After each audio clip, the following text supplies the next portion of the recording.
How was the break, I suppose, just to reset again ahead of a busy stretch? It's been a bit stop-start. There's no getting away for that this time of the season when the internationals come thick and fast, so it's always nice to try and finish on a win. We didn't manage that, but albeit there was plenty of positives to take for the Celtic game, so for that point of view it was pleasing enough, and then the players obviously get a chance to rest, recuperate, and like you say, reset, and we go again, which we've done this week. Heading into a very busy festive period, just how important is this sort of stretch of games where so many points can be picked up? I think they're all important, obviously the games you play, but I think everything's tightening up a wee bit, and we've not quite managed to get ourselves on a run of results, so it would be nice to try and rectify that and start showing a bit of consistency. Again, with the stop-start nature, it's been difficult to do that, so our aim, certainly short term, is to try and start picking up points, and if we can take that into a run of results, it would certainly help us. In terms of that consistency, what do you put that down to, and how do you go about trying to rectify that? I think when you review the first part of the season, I think obviously discipline's been an issue for us at different times, and when we've probably controlled a couple of games and we lose a player, it becomes a bit more difficult. So we've found the rigours of that have went against us a wee bit, albeit our own doing, and we're not getting away for that in terms of the way it's came about. So that's no helped us at times. No finishing games with 11 men, it's been tough, so that's kind of went against us a wee bit. Again, the European stuff, the early part, your Thursday, Sunday, and that, a group that's not quite used to that, we've went over that, and again, it's no excuses, but just in terms of getting used to the game schedule at that stage was probably new to a lot of players.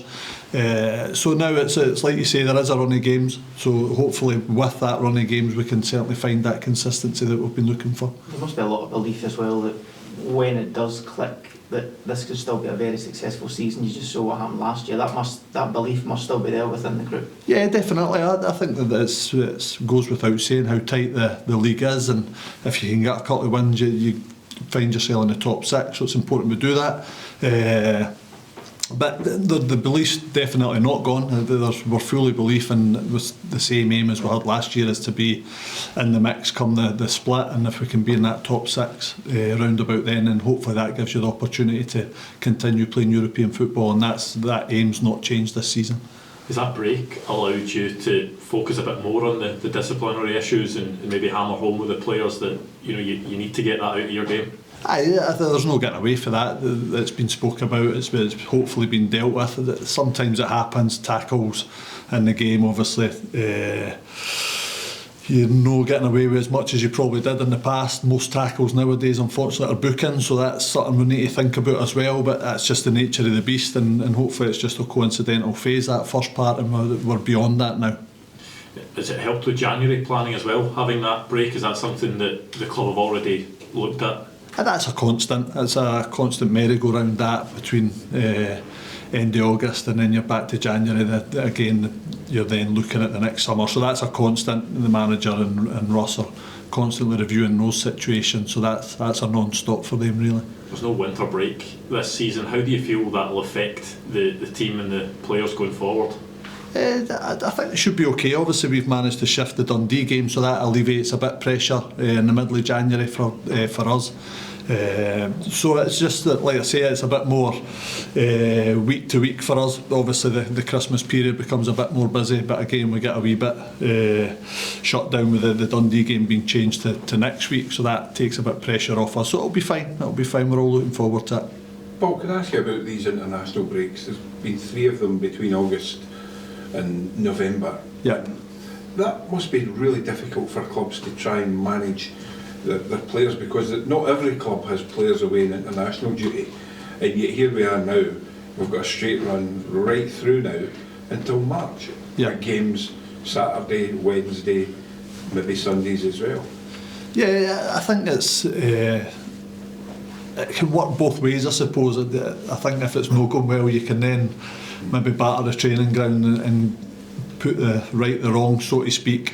For us, it's probably been beneficial because of the early part of the season was so busy for us, and it's been able to get players a bit more rest time than probably they wouldn't have normally. The ones that aren't involved at international level, the ones that are, obviously it becomes a bit more difficult. Robbie, Brad, they're a constant through, but the manager's brilliant at managing them as well, in terms of if they get a chance to get an extra couple of days or whatever, he makes sure he finds them that so that they get their rest as well. So it's no ideal, because you obviously don't get that run of games that you seek and you hope, and if it's going well you want to keep that going.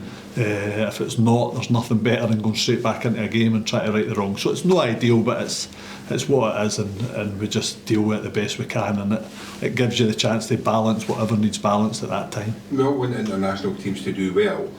I just wonder if it would help if they had a month of international football to play all these games rather than having these 3 breaks to start off. that would give a natural break. But potentially, but it then becomes how you manage the international players and the furore we've got at the minute with the amount of games players are playing, and it's so difficult to manage, I suppose, and what's right and what's wrong. I'm certainly no other standing to decide which is and which isn't.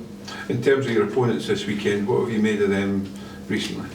Obviously since Simo came in, they've changed a little. They've become a bit more possession based than what they were, and that's no disrespect to what they were before. So I think the games that he's been involved in, they've dominated all games in terms of possession, albeit they've not won them. So there's certainly been a wee shift in how they play. There's no getting away from that, and we recognise how difficult an opponent they'll be. It's a game between us, it's tight in the table as well. So they've certainly changed in terms of their style of play. There's no getting away from that. Since Simo came in, definitely a lot more possession based than they were. Team news for the weekend, who's in and who's out? We're all good, actually. I think we're all good. No issues at all, none. We've had a full squad to choose from this week. And it's good to see you here today, but any reason why Derek's not here? No, I think he's just fed up his own voice, and unfortunately you're stuck with me instead. That's about it, really. That's fine. Just a wee change.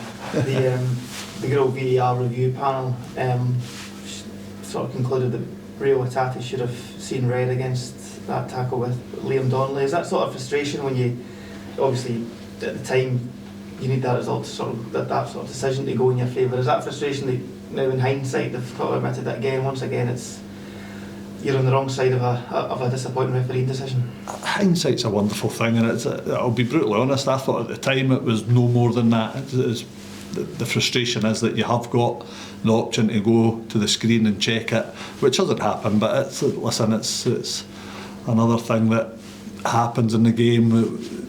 Decisions will be made right or wrong. We've had it both ways, and I get, once you see it back and you see it in slow motion and everything, I understand why they see it as that, but at the time I probably seen it as a yellow at the time. Until you go into the depths of it, it's a different decision they think should be made.